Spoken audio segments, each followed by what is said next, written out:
também. Olá, amigos da TV Câmara, estamos de volta para mais uma edição do Café e Prosa Podcast, recebendo sempre personalidades da cidade, Floripa, que tem muita história nos seus 350 anos de vida. Hoje recebendo Adi Brígido Silva, que tem muita história para contar. Ele que é formado em Direito e Odontologia, nasceu no bairro da Figueira, aqui no coração da cidade. E no auge dos seus 95 anos, está lançando a sua 7ª obra, que diz assim: O Mercado do Meu Tempo. Uma história sobre o nosso mercado público. Essa obra que está sendo lançada neste mês de outubro. Seu Adi, é um prazer imenso receber o senhor aqui nos estúdios da TV Câmara para contar a história da sua vida e também um pouco da nossa cidade. Estamos à disposição e pretendemos dizer alguma coisa sobre o atual livro que será lançado na próxima quarta-feira no Mercado Público, à frente do Box 32, com a presença, inclusive, do excelentíssimo senhor prefeito municipal. Maravilha. Seu Adi, vamos começar sobre aquele tempo antigo. O senhor nasceu no bairro da Figueira, né? No cruzamento... Rua Francisco Tolentino. Rua Francisco Tolentino com a Padre Roma. Padre Roma. Quais são as lembranças que o senhor tem da infância? Da infância, sinceramente, tive dificuldades na infância. Primeiro porque perdi meu pai aos 9 anos de idade e fiquei órfão juntamente com mais 3 irmãos. Em 1937 era difícil a vida, tinha que trabalhar. Foi daí que passei a usar o mercado como ganho para, inclusive, ajudar na manutenção da casa.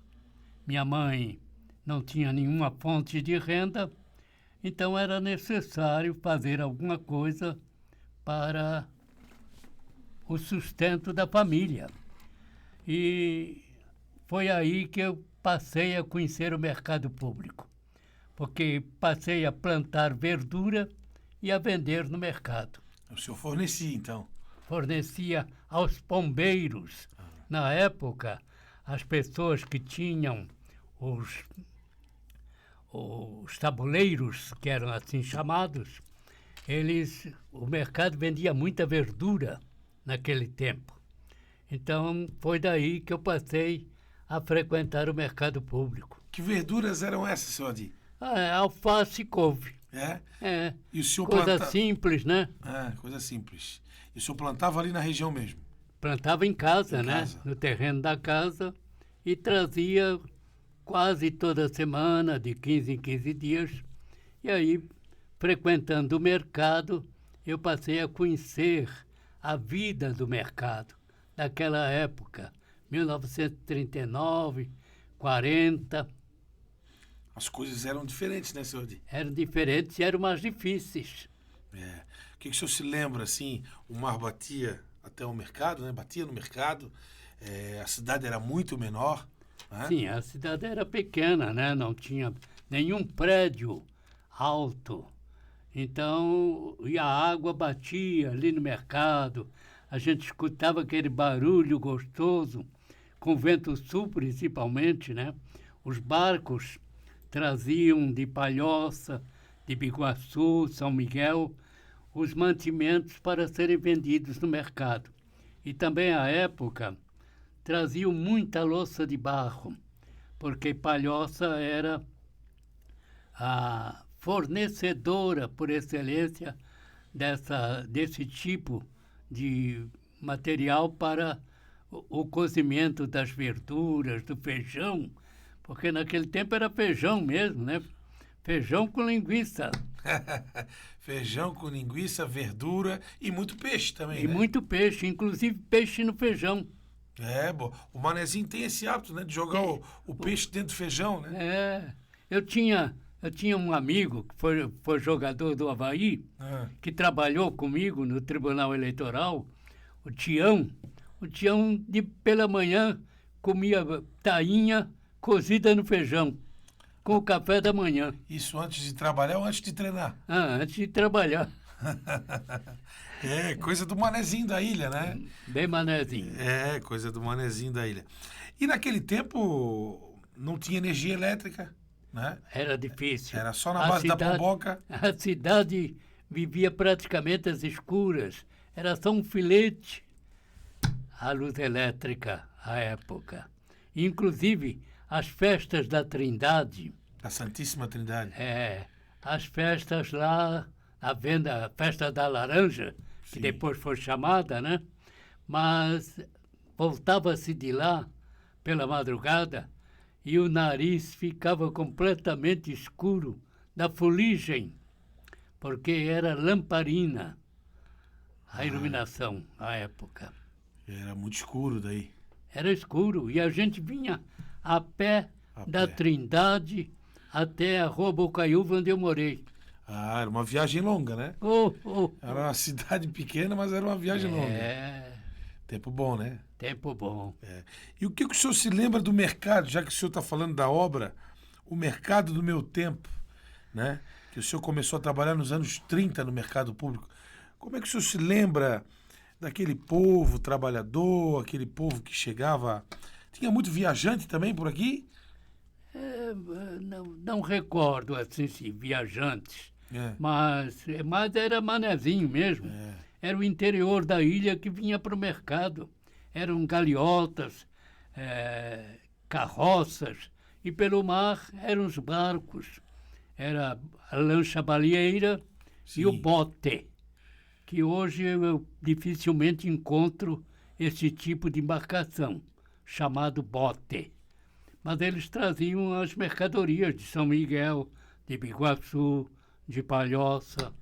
O mercado era abastecido assim. E outra coisa, lenha, porque naquele tempo não existia fogão a gás, não existia fogão elétrico. Só a lenha. Era a lenha, eram molhos, lenha em molhos, cortadinhas de um determinado tamanho para os fogões queimar. E também servia para esquentar as casas, né? Também, Porque o frio porque era de rachar. o frio não é só de hoje, é É. também daquele tempo. É verdade. Batia o vento sul de frente, né? Uh, E aí tinha que se e, proteger. e o vento sul era mais violento porque batia direto. Não tinha esse aterro que está aí verdade. para evitar o vento, né? O aterro o joga vento- o vento mais para frente, né? O vento batia direto. Imagino, estou aqui tentando imaginar o cenário que o senhor viveu naquele tempo. Daí Mergulhei muito no Miramar. No Miramar. A incidência do vento sul forte, né? Forte. O Miramar era um lugar especial da cidade, né? O Miramar era um lugar especial. Infelizmente, o poder da caneta, como eu chamo, impediu a presença do Miramar, que seria um monumento histórico da cidade. Eu choro a perda do Miramar, porque por várias vezes eu participei de serestas no Miramar. Muitos bailes também, né? O Miramar deixou saudade. Deixou saudade, é. Até tem uma gravação histórica do Adolfo Zighelli, Sim, na Rádio Diário da Manhã, que ele faz um texto muito bonito, e é uma declaração de amor ao Miramar, mas ele relata o fim do Miramar. foi. Né? Adolfo Zighelli, Rádio Diário da Manhã, o senhor deve lembrar desse tempo, né? Da Rádio Diário da Manhã. É verdade. Bom, e aí como é que entrou, depois de trabalhar no mercado público, como é que se deu a vida profissional do senhor? Olha, eu fiz um curso de datilografia naquele tempo, né? Era importante esse curso. Havia pela cidade escolas de datilografia. E foi aí que eu fiz um concurso para o Instituto Pinheiros Produtos Terapêuticos. Era uma representação de um laboratório paulista. Vendia buco-vacinas. E eu fui fazer um teste. E diante de uma meia dúzia de participantes, eu tirei em primeiro lugar, porque eu tinha o curso de datilografia. Ah, entendi. E aí eu trabalhava no Instituto Pinheiros, quando surgiu a oportunidade de uma turma de rapazes aqui de Floripa irem para o Rio de Janeiro para fazer o curso de sargento da aeronáutica. E eu fui, 1948. Aliás, 1946. Fui para o Rio de Janeiro junto com uma turma de rapazes muito conhecidos na cidade. O Onésimo, o Nezinho, o Bode e outros mais. O Poli, o Tilodi. E fomos para o Rio, numa viagem de trem de Jaraguá do Sul ao Rio de Janeiro. De trem? De trem. De trem...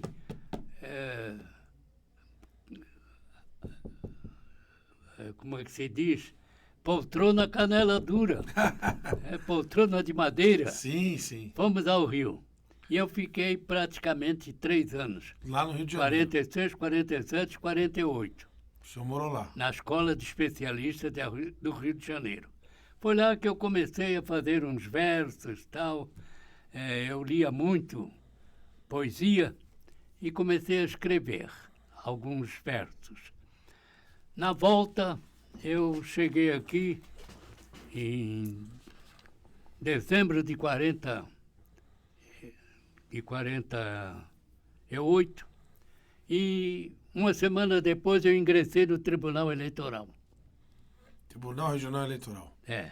E no tribunal eu passei 40 anos. Entrei como servente. Sim. E saí como diretor-geral. Então, do princípio até o último cargo.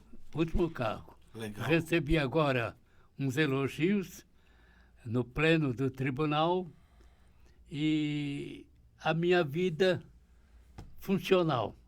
Eu até havia esquecido de determinadas funções que eu havia exercido no tribunal. Inclusive, o senhor cursou Direito e depois Odontologia, foi isso? Não, primeiro Odontologia. Ah, primeiro foi Odontologia. Mas para ser diretor-geral, teria que ter o curso bacharel em Direito. Entendi. Foi aí que eu fui fazer o curso de Direito para poder avançar mais nas funções. Chegaram ao patamar máximo. Cheguei. Legal. E a gente sabe que o senhor nasceu ali no bairro da Figueira, na rua Francisco Tolentino, e ali nasceu o Figueirense também, né? Também. O Figueirense nasceu ali em 12 de junho de 1921 e o senhor nasceu em 18 de janeiro de 1928. Então, são histórias que se coincidem, né? Quase. O que o senhor se lembra dessa infância, já o Figueirense jogando, enfim? Não, no início eu me recordo de algumas partidas no Campo da Liga. Sim. Adolfo Konder, Sim. né? Inclusive quando o Campo da Liga não tinha alambrado, era apenas uma cerca. Eu morei na Praia de Fora em 1940 e eu comecei a frequentar o Campo da Liga. Aliás, eu fui levado a frequentar o Campo da Liga por um senhor conhecido, seu Miroski. Ele era tesoureiro da federação. E, conhecido, ele me levava lá. Então, eu me recordo assim, rapidamente, de algumas partidas que eu assisti no Campo da Liga. Porque, naquele tempo, tinha vários outros times que desapareceram. Sim. Que exterminaram, né? Era Tamandaré, era o time da base aérea, Caravanas do Ar. Tinha o Bocaiúva, tinha o Caravana do Ar. Postal Telegráfico. Postal Telegráfico. Tinha o... Eu joguei no Postal Telegráfico. Ah, o senhor jogou no Postal Telegráfico? Tinha o Guarani. Guarani de um conhecido. Tinha o Atlético Catarinense. Clube Atlético Catarinense. Vários clubes que marcaram época, isso até os anos 60. Sim. Depois desapareceram porque aí o campeonato citadino já não tinha mais tanta importância. Não tinha Avaí e importância. Figueirense começaram a disputar o campeonato nacional, É. né? E aí o romântico campeonato cidadino acabou desaparecendo. E daí o senhor sempre buscou a leitura como forma de conhecimento? Inclusive eu fui sócio de um clube chamado Clube do Livro. Olha só. O Clube do Livro fornecia um livro por semana. Um livro simples, né? E eu tinha, inclusive, milhares. E eu doei esses livros. Como agora estou doando a minha biblioteca com mais de 1.500 livros. Todos lidos? Todos. Estou doando tudo. Porque a vida está avançada, então por que deixar? Então vou doar para... Eu trabalhei 30 anos em Biguaçu. Eu pretendo doar para a biblioteca de Biguaçu. O senhor foi professor depois, né? Eu fui professor 30 anos lá. Lá em Biguaçu. Lá em Biguaçu. Como é que o senhor entrou nessa carreira de professor? Como foi isso? Eu fui convidado a dar umas aulas em substituição no Instituto Estadual de Educação, porque havia me formado em odontologia e havia uma cátedra higiene e puericultura. Então teria que ter curso superior. Como eu tinha me formado em cirurgião dentista, eu fui substituir um professor de higiene e puericultura. Foi assim, o curso normal de professoras tinha essa cadeira, higiene e puericultura. E eu fui lecionar no Instituto. Inicialmente substituindo um professor médico, professor de higiene. Depois eu continuei durante 4 anos no Instituto Estadual de Educação, até ser nomeado professor catedrático de Biologia em Biguaçu. Eu fundei o Colégio Estadual de Biguaçu. Que boa notícia essa, né? E foram momentos marcantes. Sim, eu tive muitos momentos importantes na minha vida. Lá em Biguaçu também. Lá em Biguaçu, especialmente. Bom, a gente sabe que o senhor é uma das figuras importantes da cidade, ainda vivo com muita saúde e claro, com uma longevidade invejável. O senhor também teve participação no rádio, né? Porque o rádio naquele tempo, o senhor nasceu em 28, na sua adolescência o rádio começou a surgir em Florianópolis. Né? O senhor deve lembrar dos jacarés, né? Que eram aqueles alto-falantes na Praça 15, né? Me lembro muito. Então, assim, como é que foi essa experiência, assim, de repente, o senhor era adolescente, numa cidade pequena, pacata, e chegou o rádio. Como foi isso? Não, eu só entrei no rádio em 1956. Primeiro, lógico que eu assistia aos alto-falantes na Praça 15, a Guarujá, etc. Mas eu, entrando para a crônica esportiva, eu passei a também estar na atividade. E foi daí que eu entrei na Rádio Anitta. Rádio Anitta Garibaldi. Anitta Garibaldi. Depois daí eu passei para a Rádio Jornal A Verdade. De Manuel de Menezes. Que tinha uma audiência. Nós formamos uma grande equipe de transmissão na Rádio Jornal A Verdade. Eu, Nilton César Viegas, Adilson Sanches. Só nomes bons. Quem mais? Deixa eu ver. O Camisa Amarela. O Murilo José. Murilo José. E formamos uma grande equipe, né?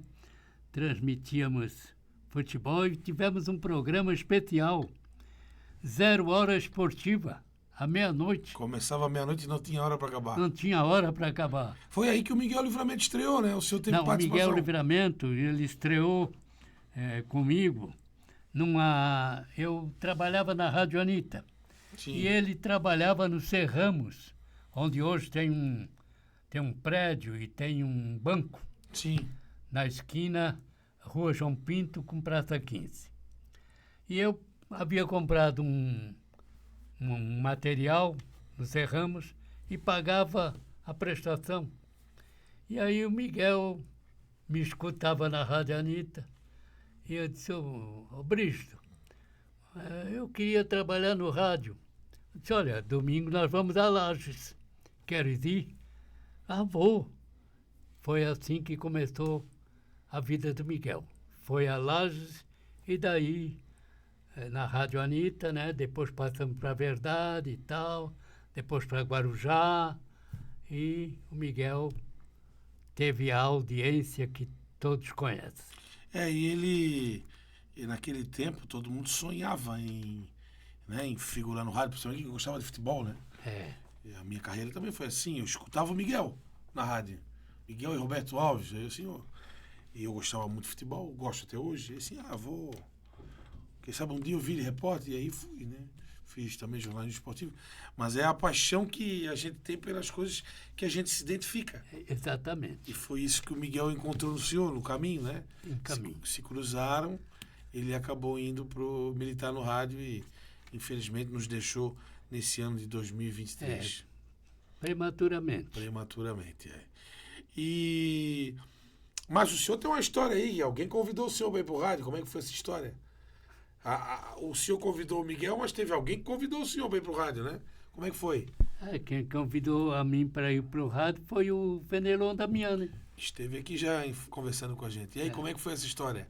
O Fenelon, ele trabalhava na Anitta, né? Vozeirão, e fazia um comentário e tal. E foi meu aluno no Antonieta de Barros. Daí fui convidado para trabalhar na Anitta. O que ele falou para o senhor? Ele gostava de mim como professor, né? Sim. Que, modéstia à parte, eu era durão, mas tenho grandes amigos até hoje, como ex-alunos. O João Ari Dutra João Ari Dutra foi um grande meu aluno também no Antonieta de Barros. E também foi repórter. Oficiais da Polícia Militar foram meus alunos na Antonieta de Barros. Aliás, na Antonieta de Barros teve um fato interessante, que até hoje eu recordo, com alegria e com prazer.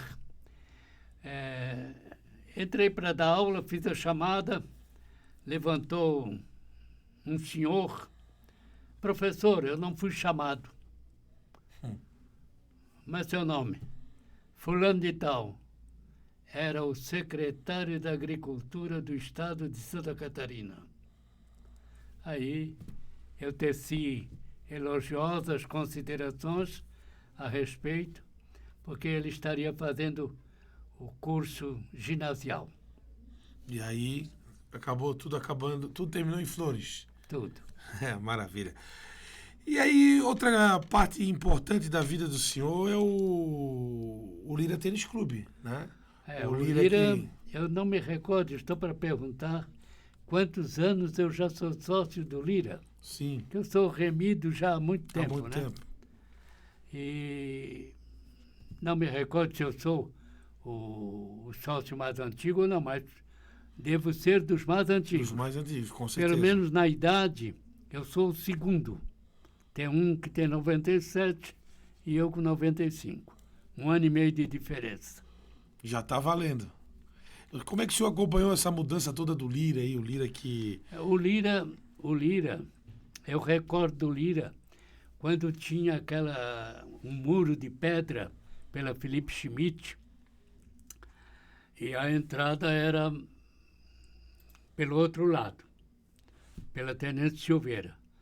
E quando tiraram aquelas pedras e fizeram uma escavação para construírem aquela parte da Felipe Schmidt. Ali foi um trabalho valioso e grandioso. E o presidente à época, que foi presidente até durante 8 anos, ele teve um trabalho importante, porque eu tenho até uma estrofe no livro que eu escrevi do Lira, a história do Lira, dizendo que ele ficava sentado naquela barranca, orando, como Jesus fez no Monte das Oliveiras. Boa comparação, né?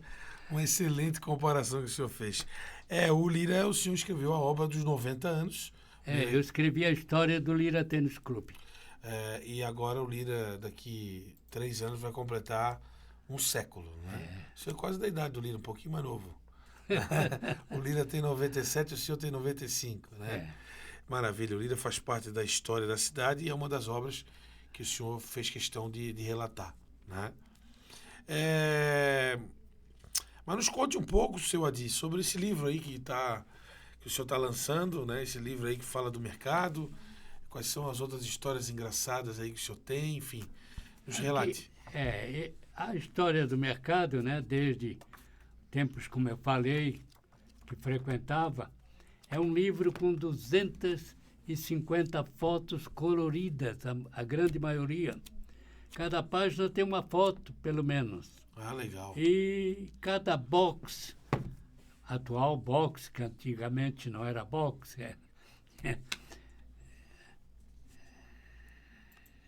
Antigamente então, era loja, né? Eram lojas, né? Mas era a mesma coisa, né? Chamava-se Pombeiro. Hoje isso desapareceu até, né? Mas eu presenciei alguns fatos, né? E me lembro de vários acontecimentos, né? Por exemplo, um acontecimento muito interessante que me chamou a atenção foi a vaca que bosteou o mercado. É mesmo, é? Porque o pessoal levava vaca, levava cavalo, levava bode, cabra e amarrava tudo lá, ali pela rua Francisco Tolentino. Sei. E a vaca se desamarrou e entrou no mercado. Ah, entrou, é? Entrou no mercado e foi bosteando o mercado todo. E agora? Para fazer a limpeza, né? Deixou um trilho. Quer dizer, então um fato que praticamente uma ou outra pessoa deve lembrar, mais antigo, né? Um outro caso também é do bode que comeu um balaio de jabuticaba. Olha só. Tudo isso aconteceu, né? E determinados boxes da época que não existem mais, né? Que desapareceram. Tinha uma prateleirazinha que vendia pão junto aos açougues e tinha muita verdureira também no mercado, né? E as histórias da família Queires, por exemplo. Família Queires começou no mercado. Eles tinham boxe. E o velho Queires fazia uns aramados e servia aos fregueses. E os garotos, tudo vestidinho de marinheiro, ficavam dormindo em cima dos sacos de feijão pela madrugada. Vinha lá de Boa Parada. Ah, Boa Parada. Foi assim que a família Queires começou. Boa Parada em São Pedro de Alcântara. São Pedro de Alcântara, Boa Parada. A primeira colônia alemã do Brasil. E havia outros boxes também importantes, né?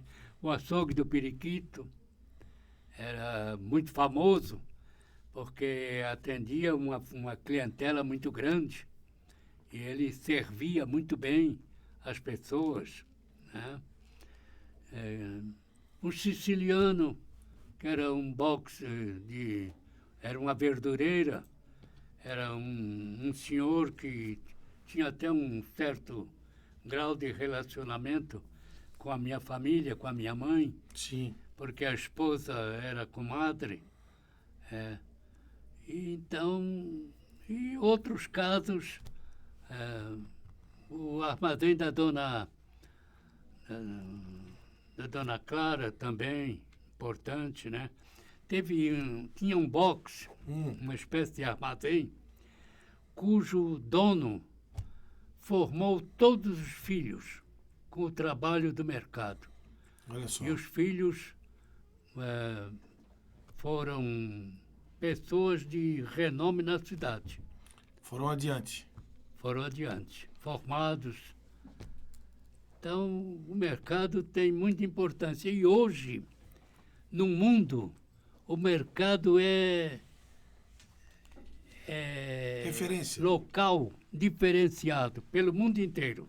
Sim, sim. Eu agora estou escrevendo um artigo para um livro de um amigo meu, o mercado no mundo.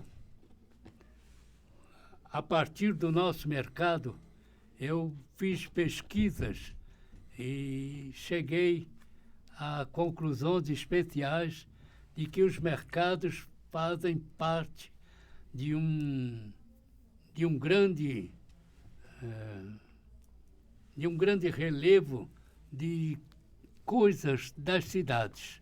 Sim. Contam as histórias da cidade.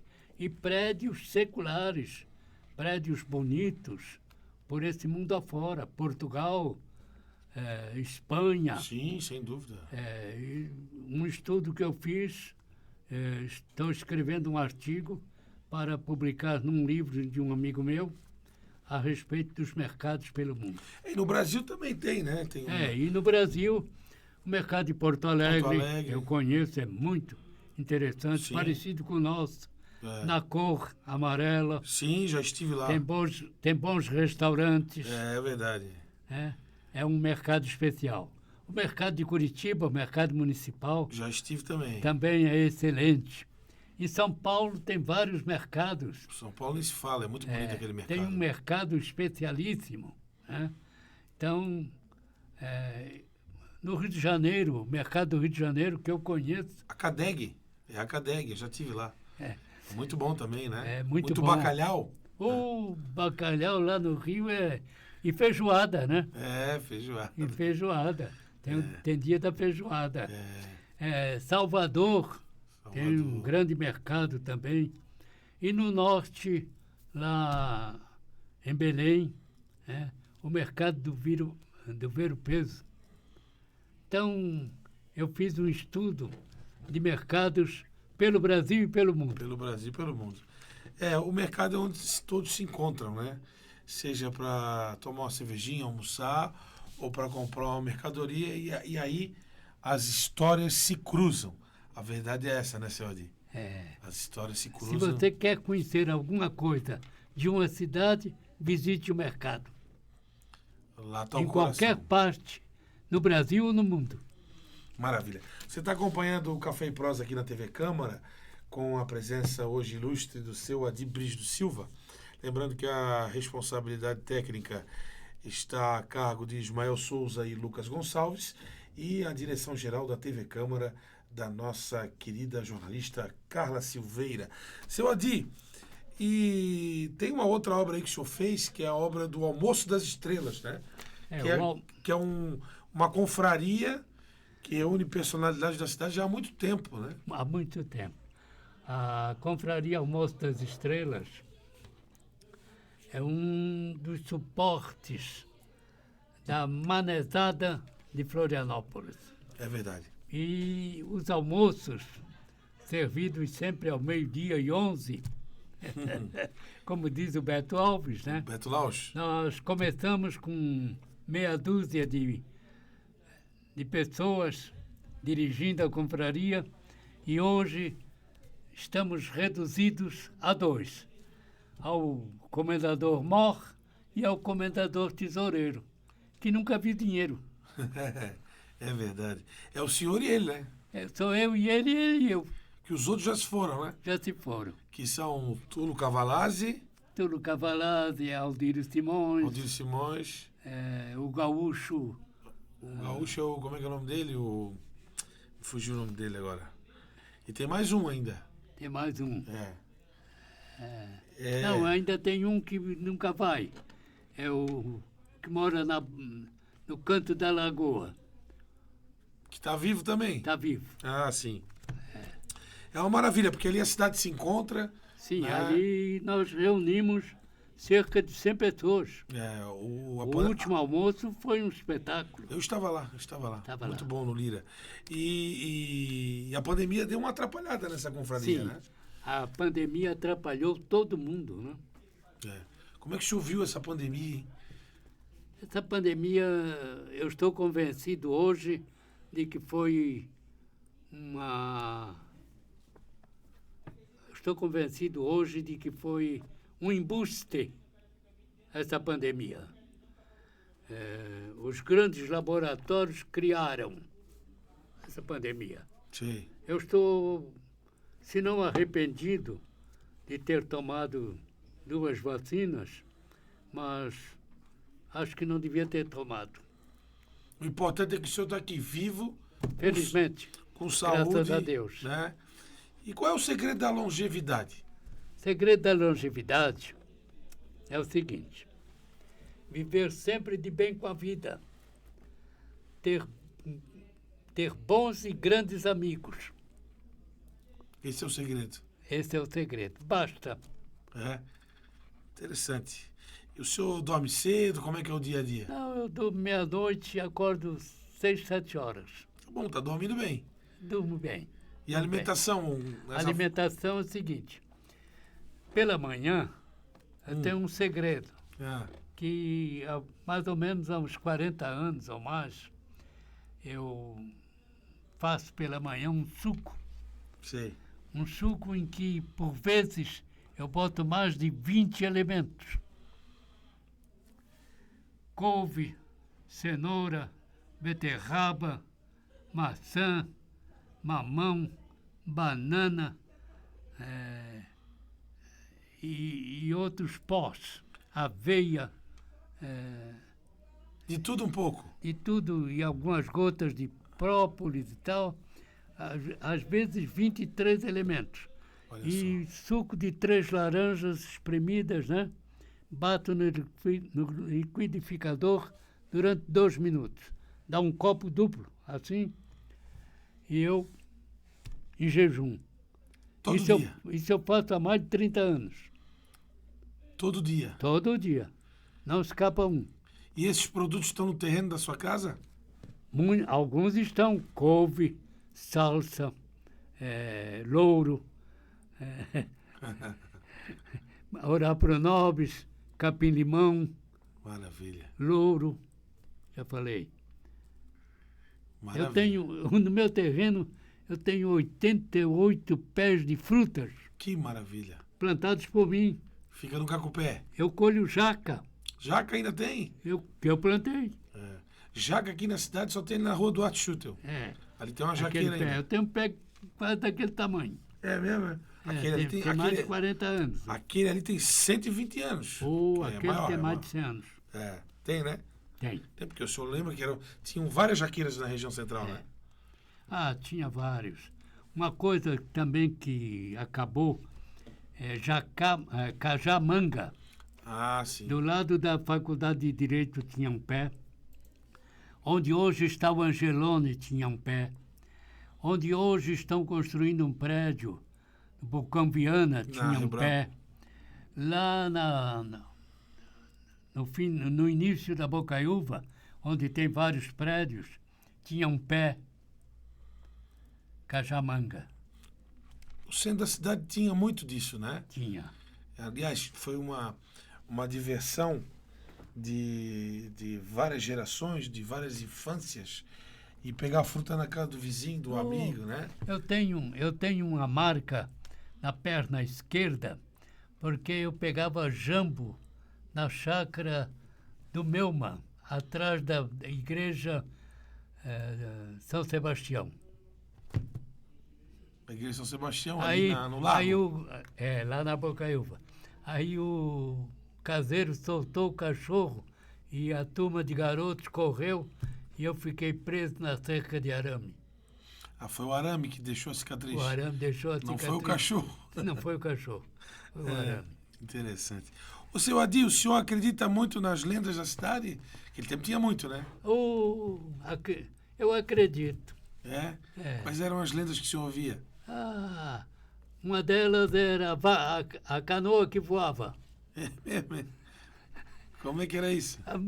Havia uma informação, né, de que pela madrugada uma canoa na lagoa saía voando e assustava os pescadores.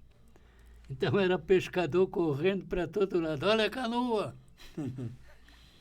A canoa que voava. É, uma lenda bacana.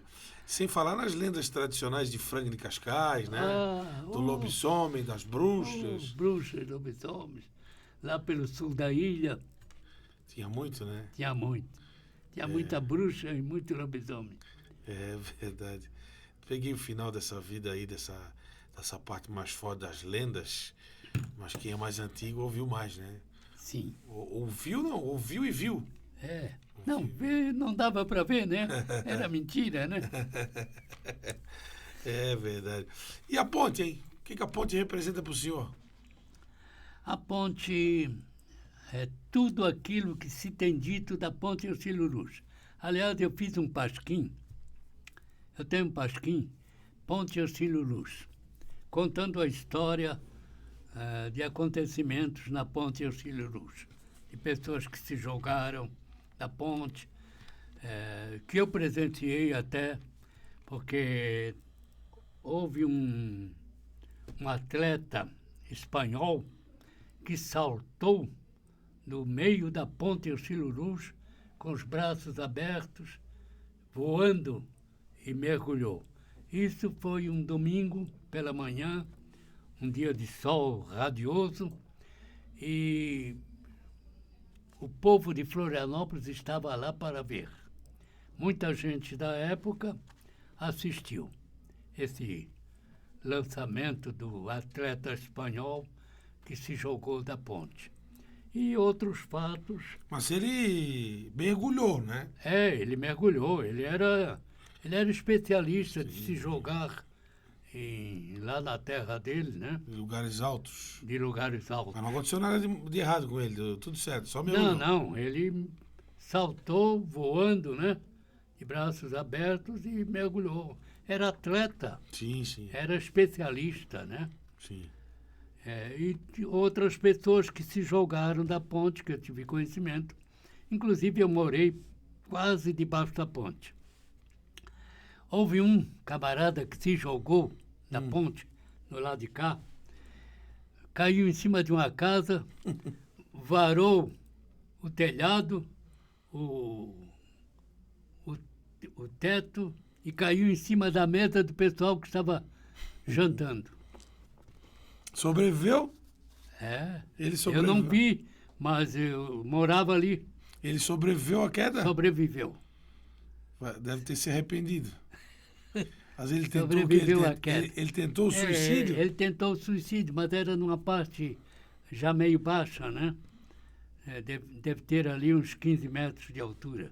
Ali onde tem... Sei. Onde tem aquela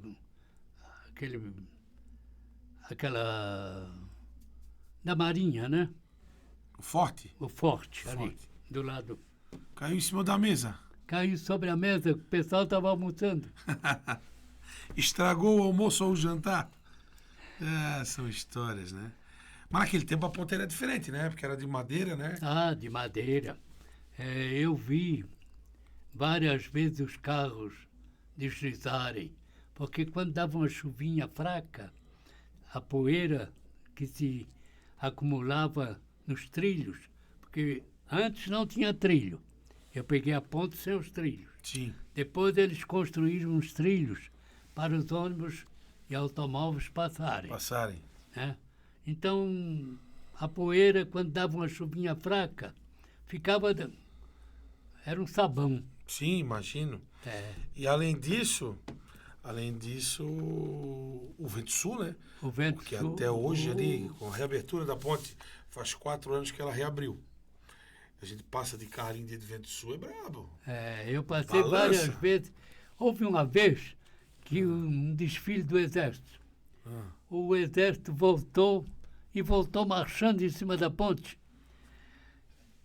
Quando há a marcha, né, o som e o barulho, ele vai aumentando. Se propagando. Vai aumentando e a ponte começou a balançar e balançando mais. Era um tal de soldado correr. Com medo de cair. Com medo da ponte cair, né? Eles estavam indo para o batalhão do Exército ali no Estreito, 63 BI, né? 63 BI. No meu tempo era 14º Batalhão de Caçadores. Era 14º. Depois se transformou em 63 BI, que é o Batalhão de Infantaria. Eu peguei aquele terreno, era um vassoural. E lá existia 30 reza, aquele passarinho que pulava. Sim. Passarinho pretinho. Era um vassoural, porque eu morava na Ponta do Leal e ia a capoeiras na casa da minha avó. Sim. Então eu passei várias vezes Por ali. naquele terreno. Era um vassoural. O senhor, como bom manezinho, tem passarinho, não? Não. Não? Nunca tem criou passarinho? Não. Porque tem a manezada que gosta do passarinho, né? A SAC, Sociedade de Amigos do Curió. Tem. Tem uma turma grande, né? Agora, seu Adi, além da confraria do Almoço das Estrelas, o senhor escreveu também o livro da Confraria do Camelódromo. Nos conte isso. A Confraria do Camelódromo é uma turma que ainda existe. Tá diminuída a uma meia dúzia, mas teve muita gente. Mas pela Confraria do Camelódromo já passaram mais de 30 falecimentos. A Confraria do Camelódromo era uma turma que se reunia por causa de um cafezinho. O cafezinho era muito caro no centro e aí lá era mais barato. Aí a turma foi para lá.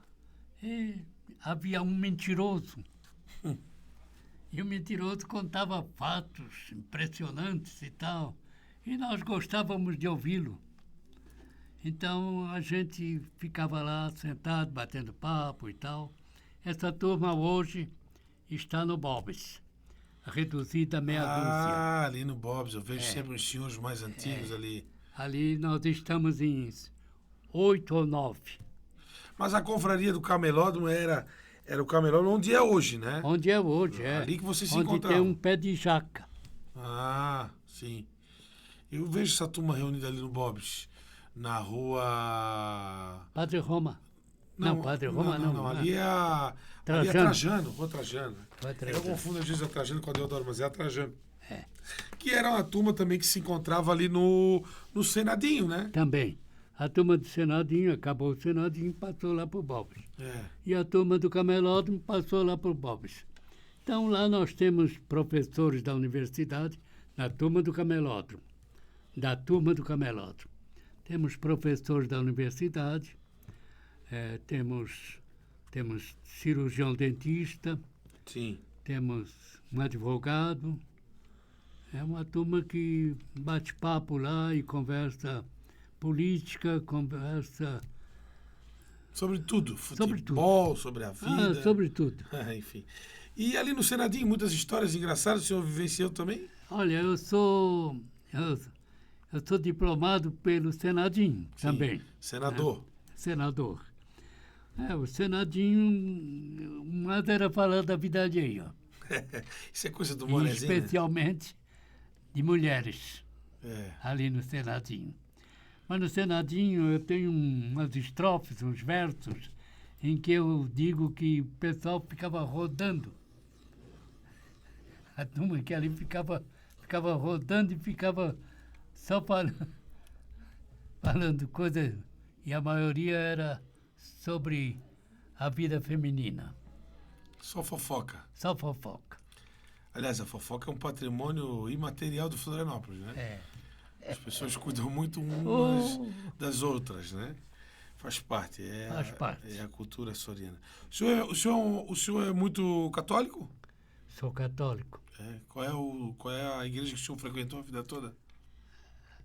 A igreja que eu frequentava muito era primeiro lá no Estreito, né? A igreja antiga que derrubaram. Eu fiz a primeira comunhão lá, junto com um rapaz que foi jogador do Bocaiúva, tal, Oscar. Onde é que ficava essa igreja? Essa igreja fica naquela rua que sobe para o quartel. Passa onde tem uma 1001. Ah, sei. Tem uma 1001 Ali grande tinha uma ali. igreja, então. Ali tinha uma igrejinha. Ali o senhor frequentou muito na adolescência? Ali, quando era menino ainda, né? Fiz a primeira comunhão ali. E depois eu frequentava muito a catedral. Catedral Metropolitana. Que ali... E como eu sou também membro lá do Da Irmandade? Hospital de Caridade, da Irmandade, eu frequentei muito lá em cima. Então o senhor tem muita história das procissões, né? As procissões que marcaram época e continuam Sim, a marcar, né? continuo. A procissão do Senhor Jesus dos Passos é marcante, né? Na vida de Florianópolis. A cena mais marcante é o encontro das imagens. Encontro. Né? Domingo à tarde, na frente da catedral, até hoje. Até O hoje. encontro de Nossa Senhora das Dores com o Senhor Jesus dos Passos. É a imagem mais A marcante. última eu estava na frente da catedral, assistindo. É uma imagem muito marcante da nossa história, né? Porque essa história ela é muito bonita. Essa imagem ia para o Rio Grande do Sul e aí, devido à tempestade, ficou por aqui. E não foi uma só, foram várias. Várias, né? E aí as imagens ficaram por aqui, né? Então está diretamente ligada à história da nossa cidade. A nossa Praça 15 também, né? O senhor viu aquelas árvores crescerem, né? Eu vi as árvores crescerem, porque a Praça 15 eu praticamente peguei com uma cerca, quando era bem guri. E na Praça 15 tem um fato interessante. O Homem do Piche.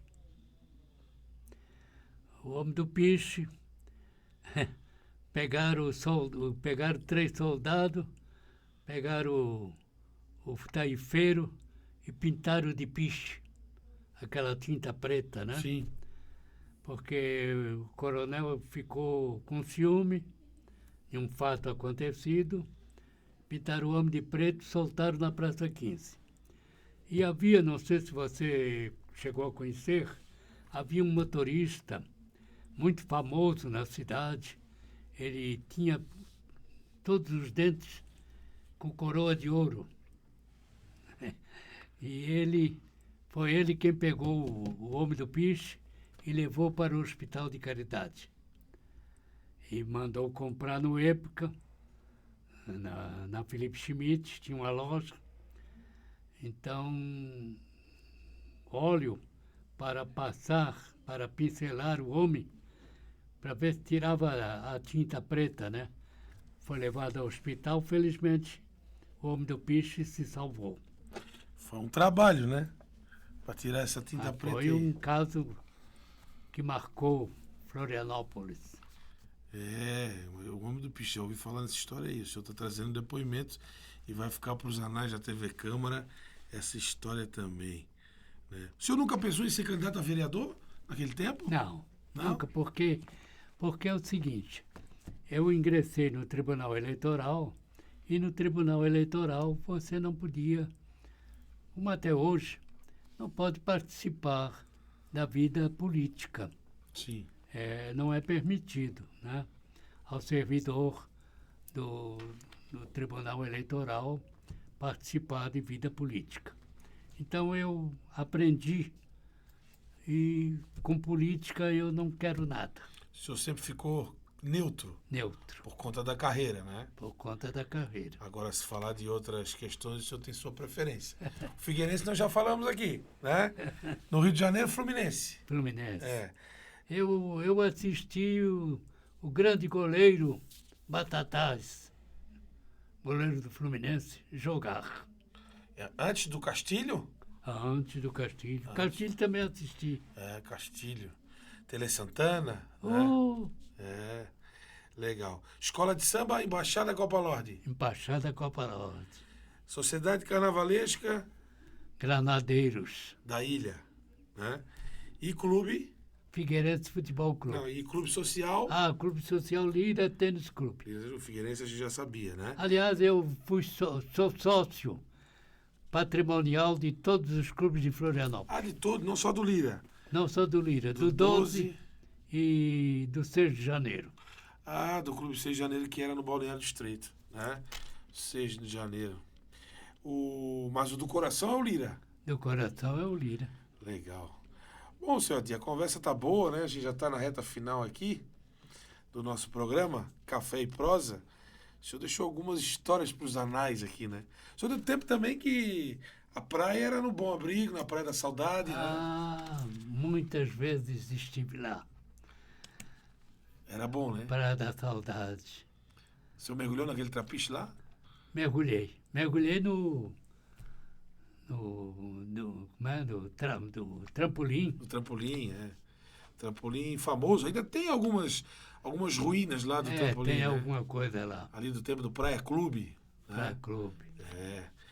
Legal, seu Adi. Então, o senhor está lançando o 7º livro, O Mercado do Meu Tempo, mais um serviço relevante prestado à cidade e vai ficar eternizado para sempre na memória da nossa Florianópolis, que já tem 350 anos. Gostaria que o senhor fizesse as considerações finais antes da gente encerrar o programa. Eu fico agradecido à entrevista e se eu pude contribuir ou se eu pude dizer alguma coisa da minha terra, eu fico feliz. A nossa eterna cidade de Florianópolis. A Velha Desterro. A Velha Desterro. Que maravilha.